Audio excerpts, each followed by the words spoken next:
Bueno, ¿cómo les va? Seguimos acá en nuestros módulos de inducción.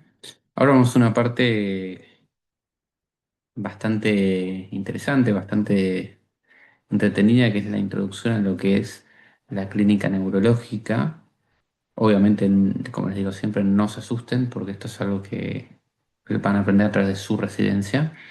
Pero la idea de esta carpeta van a ver que hay varias clases de pares craneanos. Hay una clase muy interesante que dio la doctora Corrachino que la van a conocer, sobre qué es sindromático, topográfico y etiológico, que es cómo nosotros tenemos que organizarnos para sospechar una patología y en base a lo que sospechamos, qué pedir. Es un poco el fundamento de, de este programa.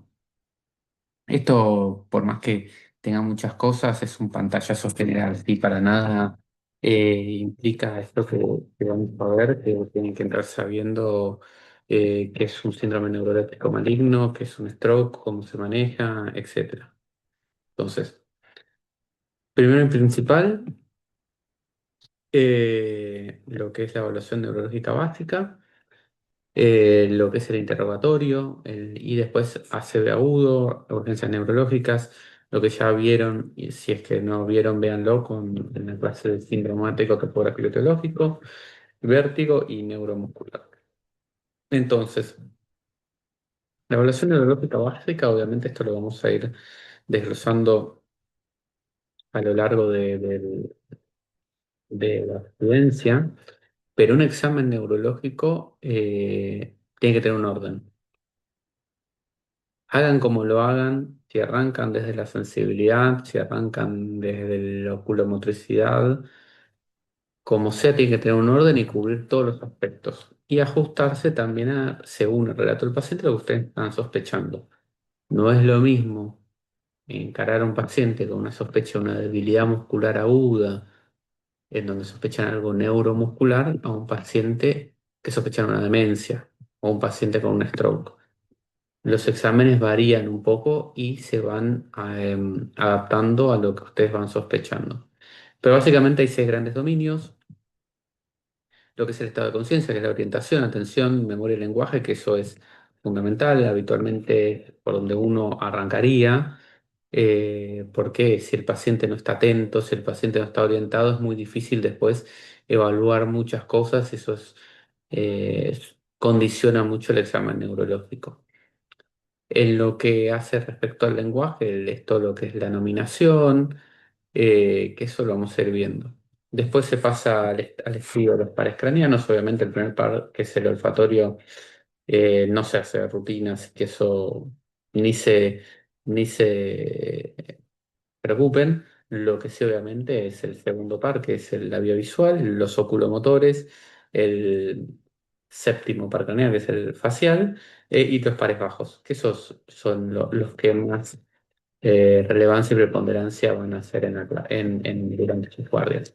Después la evaluación de la fuerza, que eso lo iremos viendo, que acá es donde les digo, un paciente que entra tuvo un cuadro confusional que ahora resolvió, un cuadro amnésico que ahora resolvió, y ponerme a hacerle fuerza muscular segmentaria me va a tomar mucho tiempo, el paciente se va a agotar y realmente no está enfocado a lo que estoy sospechando. Cambio, un paciente que dice que viene hace una semana con cosquilleo en las manos y en las piernas, debilidad y no poder caminar, bueno, yo ahí sí le tengo que volver grupo por grupo y hacer reflejos, hacer la sensibilidad, con lo cual varía. Después la sensibilidad, que eso después va a haber una clase aparte de lo que es sensibilidad superficial, profunda, etcétera. Coordinación, que principalmente esto es lo que es la ataxia, que esto también lo vamos a ver, y la marcha. Los pacientes hay que verlos caminar. Hay que verlos cómo se paran, hay que verlos cómo caminan en situaciones normales, cómo giran, cómo caminan en tándem. Todo eso lo vamos a ir viendo. Y algo que me faltó de los pares craneales es el fondo de ojo. Todo paciente debería tener su fondo de ojo realizado. Obviamente los priorizamos para las cefaleas, los confusionales, los cuadros de agudeza visual disminuida, pero es de buena práctica hacerse el ojo en los fondos de ojo.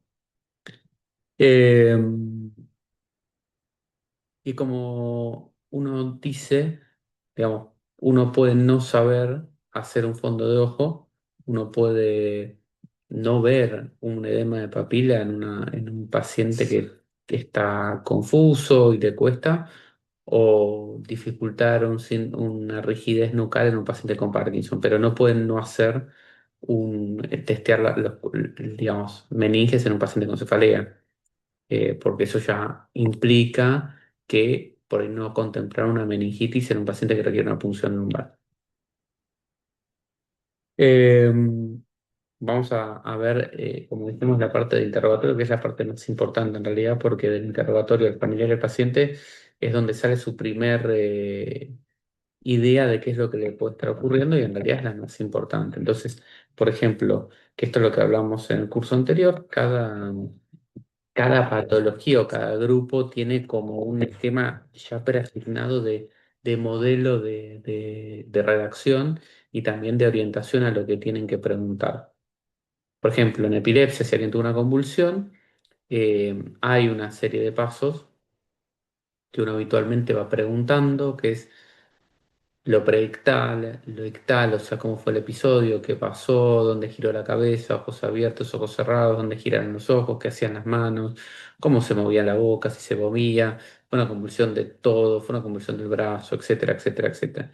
Después, qué pasó después de la convulsión, el estado posictal, si este es el primer episodio o no, si no es el primer episodio, cuándo fue la última fecha, cada cuánto le ocurre, si hay algún factor desencadenante, si ocurre en el sueño en vigilia, porque eso nos da una idea de si estamos frente a una convulsión, una primera crisis, nos da una idea si estamos ante una crisis con compromiso de la conciencia y tiene algún signo localizador, algún automatismo que nos diga que puede ser temporal, del mismo lado, temporal contralateral, frontal, etcétera, ¿sí? El ACV es algo que vamos a hacer mucho hincapié porque es un centro de alta complejidad, entonces ACV en ventana y protocolos van a ver un montón, ¿sí?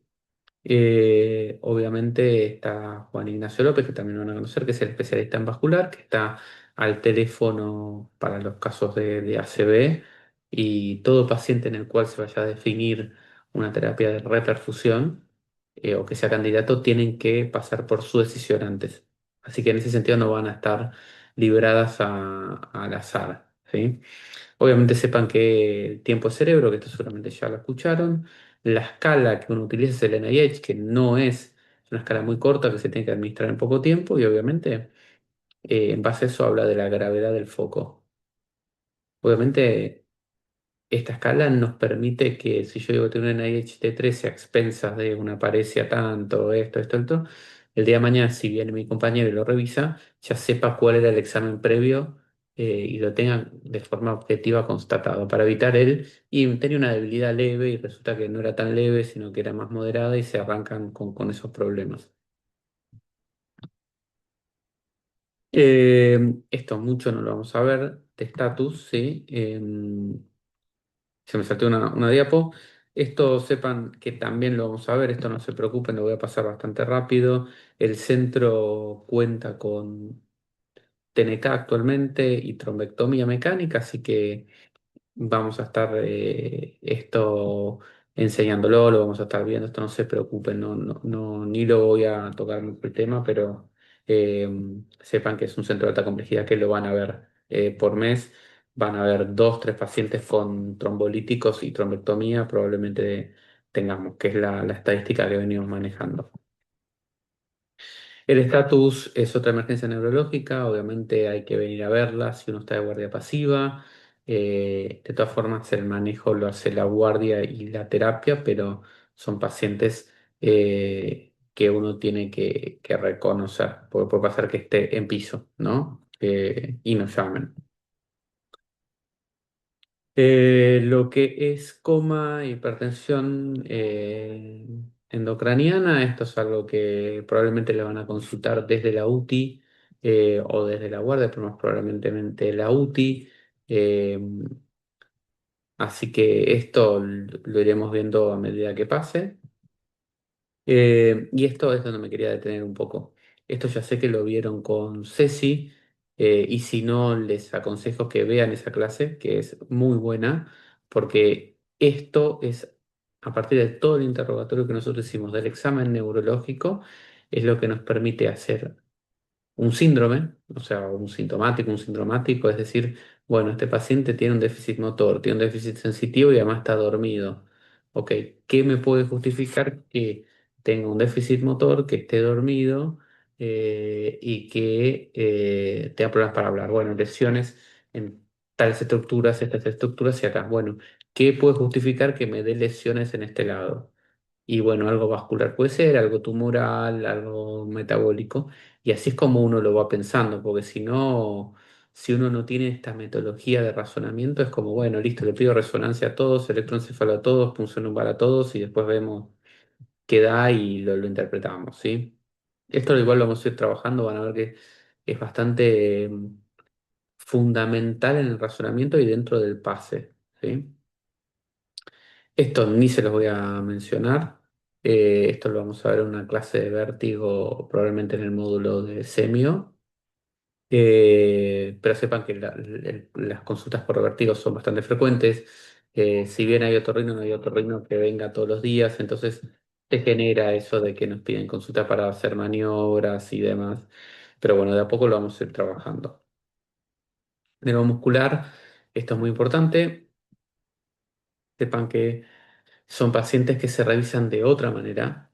Los vamos a ver obviamente cuando tengamos un paciente neuromuscular y en las clases, pero son pacientes que uno no puede arrancar eh, viendo las praxias, las gnosis, pues son pacientes que tienen exámenes que son muy largos. Pues tienen que revisar la parte muscular por grupos, eso lleva un tiempo, la parte sensitiva por grupos, los dermatomas, los reflejos. Entonces son pacientes que se agotan mucho y el cual que tenga una praxia conservada no me suma para el Guillain-Barré, ¿sí? Esto lo vamos a ver, no se preocupen. Eh, Esto es como el resumen, ¿sí? De los cuales ustedes, cuando los llaman por teléfono o están en una guardia activa, son los pacientes de esos críticos que se acuerdan que vimos en el score de gravedad, que es el déficit neurológico focal agudo, eso hay que correr, porque puede ser una en ventana. Tal vez después pueda ser un hematoma intraparenquimatoso, alguien que esté intoxicado, un traumatismo, etcétera, pero tenemos que tratarlo como una ventana. Es decir, en la gravedad de correr a verlo. Una convulsión, un estatus epiléptico, sobre todo el estatus epiléptico, eso es de gravedad y hay que verlo. Las alteraciones de la conciencia también, porque pueden ser un stroke.